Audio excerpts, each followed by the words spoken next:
አዳኝ ብለው ይጠሩታል። በሌሎች ደግሞ ጭራቅ ተብሎ ይወራል። ከሁሉም በላይ ግን በሰው ልጅ ታሪክ ውስጥ እጅግ ባለጸጋ ወንጀለኛ ነበር። እጅግ ሰፊ የሆነ ግዛትን የተቆጣጠረ ሰው የሀገሩን ሕዝብ በጭቆና ጉልበታቸውን አጎብጧል። በስልጣኑ ጫፍ ላይ ያለ 80% የሚሆነውን የዓለም የኮኬን ዕፅ ንግድ ዋነኛ ባለድርሻ ነበር።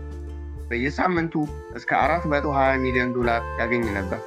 በመንገዱ ላይ ብትቆም ቀላል ምርጫ ይቀርብልሃል፣ ሕይወት ወይም ሞት። ይህ ታሪክ ፊልም አይደለም። ይህ የሜዲሊን ካርቴል መነሳት፣ አገዛዝና ደም አፋሳሽ ውድቀት እውነተኛ ታሪክ ነው። የፓብሎ ኤስኮባር ቅዠታዊ ዓለም። ታሪኩን እስከ መጨረሻው ድረስ በመከታተል እንዲሁም ቻናላችንን ላይክ፣ ሼር፣ ሰብስክራይብ በማድረግ ቤተሰብ ነው። ወደ ታሪካችን እንመለስ። ስለዚህ ሰው ለመረዳት መጀመሪያ አስተዳደጉን መመልከት አለብን። በ1949 በትንሿ የኮሎምቢያ ከተማ ሪዮ ኔግሮ ከድሃ ቤተሰቦች ተወለደ። አባቱ ታታሪ ገበሬ እንዲሁም እናቱ የትምህርት ቤት መምህር ነበረች። ፓብሎ ኤሜሊዮ ኤስኮባር ጋቪሪያ በድህነትና በፖለቲካ አመፅ በተበታተነች ሀገር ውስጥ አደገ። የስልጣን ኃይል ካላቸው ሰዎች አልተገኘም። ነገር ግን አስፈሪ ምኞት ይዞ ተወለደ። በሜዲሊን ጎዳናዎች ላይ በአስራዎቹ ዕድሜ ውስጥ እያለ ከድህነት ማምለጥ ብቻ ሳይሆን ከተማዋን በቁጥጥሩ ስር ማድረግ ፈልጎ ነበር። የዚህ ሁሉ ነገር የጀመረው ገና በለጋ ዕድሜው ነበር። ከመቃብር ስፍራዎች የመቃብር ድንጋዮችን በመስረቅ የተቀረጹትን ጽሑፎች ፈግፍጎ እንደገና ይሸጥ ነበር። ቀጥሎም የሐሰት ሎተሪ ትኬቶችን መሸጥ ጀመረ። ቀስ በቀስ የመኪና ስርቆት ውስጥ ገባ። በሕይወቱም አንድም ሕጋዊ የሆነ ሥራ ሰርቶ አያውቅም። ነገር ግን እንደዚህ አይነት ትንንሽ የስርቆትና የማጭበርበር ተግባሮች ለሱ በቂ አልነበሩ። ፓብሎ ለጓደኞቹ እንደተናገረው ከሆነ እስከ 30 ዓመቱ 1 ሚሊዮን የኮሎምቢያ ፒሶ ከሌለው ራሱን እንደሚያጠፋ ይናገር ነበር። ነገር ግን ከዚህ በኋላ ስለ እንደዚህ አይነት ነገር መጨነቅ አያስፈልገውም። ምክንያቱም በ1970ዎቹ አጋማሽ ላይ አዲስ ነጭ ዱቄት ዓለምን ለዘላለም ሊለውጥ ተቃርቦ ነበር። ፓብሎ ኤስኮባር ማዕበሉን ለመያዝ ዝግጁ ነበር። በ1970ዎቹ መጨረሻ አሜሪካ ለአዲስ እንዲሁም በጣም ትርፋማ ለሆነ ዕፅ የማይጠገብ ፍላጎት አዳብራ ነበር። ምላሹም ኮኬን ነበር። በኮሎምቢያ ጫካ ውስጥ ፓብሎ ኤስኮባር ማሪዋና የተባለውን ዕፅ በጣም ግዙፍ ነገር ግን በጣም ትንሽ ትርፍ ብቻ እንደሚያስገኝ ተገነዘበ። ኮኬን ቀላል፣ በጣም ሱስ የሚያስይዝና በወርቅ ሚዛን የሚለካ ዋጋ ያለው ዕፅ ነበር። ወዲያውኑ ልዑካኑን የኮኬን ዋና ግብዓት ወደ ነበረበት ፔሩና ቦሊቪያ ላከ። ብዙም ሳይቆይ የራሱን ላቦራቶሪ በማቋቋም በኮሎምቢያ ጫካዎች ላይ የራሱን ዕፅ ማምረት ጀመረ። ጭነቱን ለማጓጓዝ ኤስኮባር ዓለም አቀፍ የኮንትሮባንድ ዝውውርን አብዮት ፈጠረ። የግል ፕሌኖችንና ሄሊኮፕተሮችን ገዝቶ ከፍተኛ ደረጃ ያላቸውን አብራሪዎች ቀጠረ። መጀመሪያ ላይ አብራሪዎች ዱቄቱን በፕሌኑ ጎማዎች ወይም በተቦረቦሩ ክንፎች ውስጥ ደብቀው ይንቀሳቀሱ ነበር። በአንድ በረራ እስከ $500,000 ያገኝ ነበር። ነገር ግን ፍላጎቱ እየጨመረ ሲሄድ ፓብሎ ትልቅ በር ፈለገ። ከፍሎሪዳ የባህር ዳርቻ 200 ማይል ርቀት ላይ ያለችው ባሃማስ ውስጥ የምትገኘው ውብ የኖርማል ኬይ ደሴት ላይ አይናቸውን ጣሉ። ከአጋሩ ካርሎስ ሌህደር ጋር ደሴቱን በኃይል ተቆጣጠሩ። የአካባቢውን ባለስልጣናት በጉቦ አፋቸውን አዘጉ። የደህንነት አስከባሪዎች በሱ ቁጥጥር ስር ሆኑ። አሁን ላይ ፕሌኖች ከኮሎምቢያ ጫካ በቀጥታ ግዙፍ ጭነት ይዘው መብረር ይችላሉ። በባሃማስ ውስጥ ነዳጅ መሙላትና በአሜሪካ የአየር ክልል ውስጥ በነፃ መንቀሳቀስ ይችላሉ። የራዳር እና የድንበር ፓትሮሎች አይን ውስጥ ላለመግባት ለራዳር ሙሉ በሙሉ የማይታዩ ከፊል ሰርጓጅ መርከቦችን ገነቡ።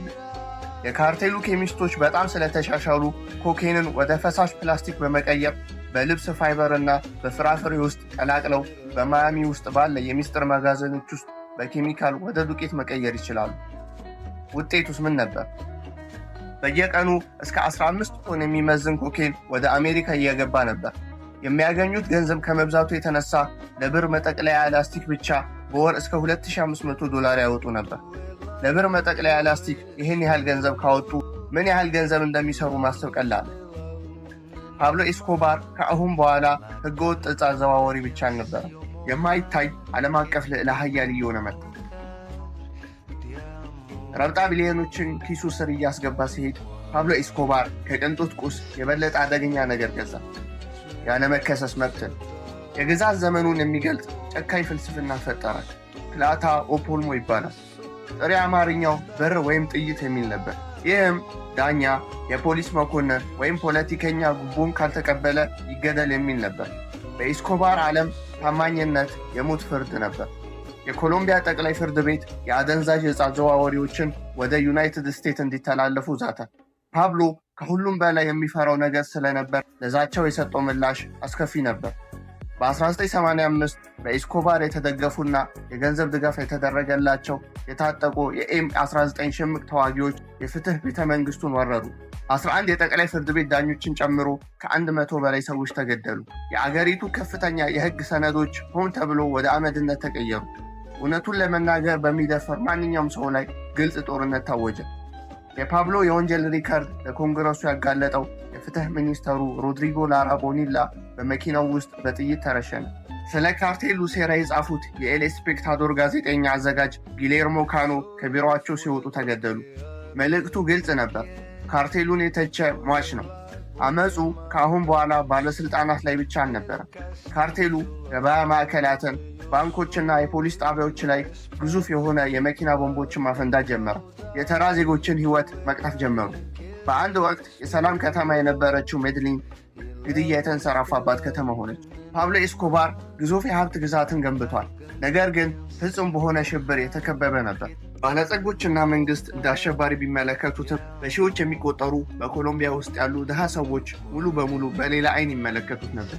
ልክ እንደ አዳኝ፣ ለድሆች የቆመ ጠበቃ አድርጎ ይስሉት ነበር። ልክ ተረት ላይ እንዳለው የሮቢን ሁድ ባለቤት ፓብሎ ኤስኮባር መሰረታዊ የኃይል ህግን ተረድቷል። በመንግስት የማይነካ ሰው መሆን ከፈለክ ራስህን ለህዝቡ አስፈላጊ ማድረግ አለብህ ብሎ ያምናል። መንግስት በማይመለከታቸው የሜድሊን መንደሮች ላይ የኤሌክትሪክ ኃይል፣ የቧንቧ ውሃ እና መሰረተ ልማቶች ኤስኮባር በሚሊዮን የሚቆጠሩ የዕፅ ሀብቱን ለማህበረሰቡ አፍስሷል። በቆሻሻ መጣያ ውስጥ ለሚኖሩ ቤተሰቦች ከ800 በላይ ቤቶችን ገንብቷል። ብርሃን ያላቸው የእግር ኳስ ሜዳዎች፣ ትምህርት ቤቶችና የህክምና ክሊኒኮች ገንብቷል። ለተረሳው ህዝብ ስለ ገንዘብ አመጣጡ ምንም አይመለከተው፣ ስለ ውጤቶቹ እንጂ። ይህ የተሰላ ልግስና የማይበገር የሰው ጋሻን ፈጠረ። ድሆቹ በመንገድ ላይ አይኖቹና ጆሮቹ ሆኑ። እንግዳ የሆነ ተሽከርካሪ ወይም የፖሊስ ክፍል ወደ ሰፈሩ ሲገባ ካርቴሉን ያስጠነቅቃሉ። የኮሎምቢያን ስርዓት ያፈረሰ ሰው በአንድ ጊዜ እንደ ዘመናዊ ሮቢን ሁድ ይከበር ጀመር። ነገር ግን ይህ የቅዠት ዓለም ሊፈርስ እየተቃረበ ነው። መንግስት ሙሉ በሙሉ ለጦርነት እየተዘጋጀ ነበር። በ1980ዎቹ መጨረሻ ላይ የሰላም ቅዠት ሙሉ በሙሉ ፈራረሰ። የኮሎምቢያ መንግስት መደበኛ የፖሊስ አገልግሎት ለሀገሪቱ ምንም ፋይዳ እንደሌለው ተገነዘበ። ካርቴሉ ለማስወገድ አንድ ልዩ ተልዕኮ ያለው በከፍተኛ ባለሙያዎችና ልሂቃን የተዘጋጀ የፖሊስ ግብረ ኃይል ተቋቋመ። ዋና ዓላማቸው ፓብሎ ኤስኮባርን ማሳደድ ሆነ። የፍለጋ ብሎክ በመባል ይታወቁ ነበር። ነገር ግን የፍለጋ ብሎክ ብቻቸውን አልነበሩ። በካርቴሉ ኃይል ፍጹም የተደናገጠው ዩናይትድ ስቴትስ በሚሊዮን የሚቆጠር ዶላር በጀት፣ የላቀ ሳተላይት መከታተያ ቴክኖሎጂ እና የዴልታ ኃይል ኦፕሬተሮችን ወደ አገሪቱ ላከ።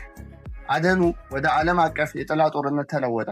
ካሁን በኋላ በቅንጦት ግዛቶች ውስጥ መደበቅ ባለመቻሉ ኤስኮባር በየምሽግ ቤቱ ወደ ሌላ ምሽግ እየተዘዋወረ የማያቋርጥ የሽሽት ህይወት ውስጥ እንዲገባ ተገደደ።